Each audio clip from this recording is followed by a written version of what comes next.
আসসালামু আলাইকুম এভরিওয়ান, চলে আসলাম নতুন একটি ভিডিও নিয়ে। আমি ডিফেন্স 26 বিডির পক্ষ থেকে আন্তরিক মোবারকবাদ ও শুভেচ্ছা জানাচ্ছি। আজকের ভিডিওটি নিয়ে আমি কথা বলবো বাংলাদেশ পুলিশের কনস্টেবল পদে নতুন সার্কুলার প্রকাশিত হয়েছে। ইতিমধ্যে 3 মার্চ থেকে শুরু হয়ে 18 মার্চ পর্যন্ত সার্কুলার আবেদন প্রক্রিয়া চলমান। তাই আর মাত্র 2 দিন বাকি। যারা এখনো বাংলাদেশ পুলিশের আবেদন করনি অতি শীঘ্রই আবেদন করে ফেলো, কারণ এবছর বিপুল সংখ্যক প্রার্থী বাংলাদেশ পুলিশে নিয়োগ দেওয়া হবে। আনুমানিক ছেলে এবং মেয়ে 4200 প্রার্থী এবছর বাংলাদেশ পুলিশে নিয়োগ দেওয়া হবে। এখন আসা যাক বাংলাদেশ পুলিশে যোগদানের জন্য কি কি যোগ্যতা লাগবে।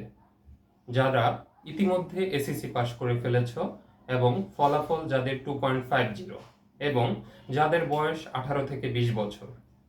পাশাপাশি উচ্চতা হবে ছেলেদের ক্ষেত্রে 5 ফুট 6 ইঞ্চি এবং যাদের কোঠা প্রার্থী 5 ফুট 4 ইঞ্চি। পাশাপাশি মেয়েদের ক্ষেত্রে 5 ফুট 4 ইঞ্চি, কোটা ভিত্তিক 5 ফুট 2 ইঞ্চি। তাহলে এই যোগ্যতাগুলো যাদের মধ্যে আছে তারা দ্রুত বাংলাদেশ পুলিশের অ্যাপ্লিকেশন করে ফেলে। মনে রাখতে হবে অ্যাপ্লিকেশনটি অবশ্যই সঠিকভাবে করতে হবে, না হলে এসএমএস আসবে না। এই ক্ষেত্রে সর্বোচ্চ সতর্কতা অবলম্বন করতে হবে অ্যাপ্লিকেশন করার ক্ষেত্রে। পাশাপাশি কয়েকটি বিষয় লক্ষ্য রাখতে হবে, তাহলেই তুমি যোগদান করতে পারবে বাংলাদেশ পুলিশে। সেই বিষয়টি হলো কোনো প্রকার আর্থিক লেনদেন করা যাবে না, বিশেষ কোনো তকবির সুপারিশ ব্যতীত এগুলো কিছুই করা যাবে না। যাদের ইতিমধ্যে অ্যাপ্লিকেশন সম্পন্ন হয়ে গেছে তারা দ্রুত প্রস্তুতি শুরু করো। আমি পরবর্তীতে নতুন একটি ভিডিও নিয়ে আসব তোমাদের জন্য, যে তোমরা আরও কিভাবে বিভিন্ন বিষয় লক্ষ্য রেখে অনুশীলন করতে পারো মাঠে না যাওয়া পর্যন্ত।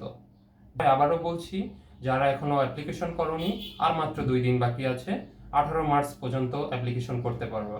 খুব দ্রুত প্রথম ধাপে সবাই অ্যাপ্লিকেশন করে ফেলো যাদের স্বপ্ন বাংলাদেশ পুলিশে যোগদান করা। দেখা হবে নতুন একটি ভিডিওতে। আজকের মতো বিদায় নিচ্ছি।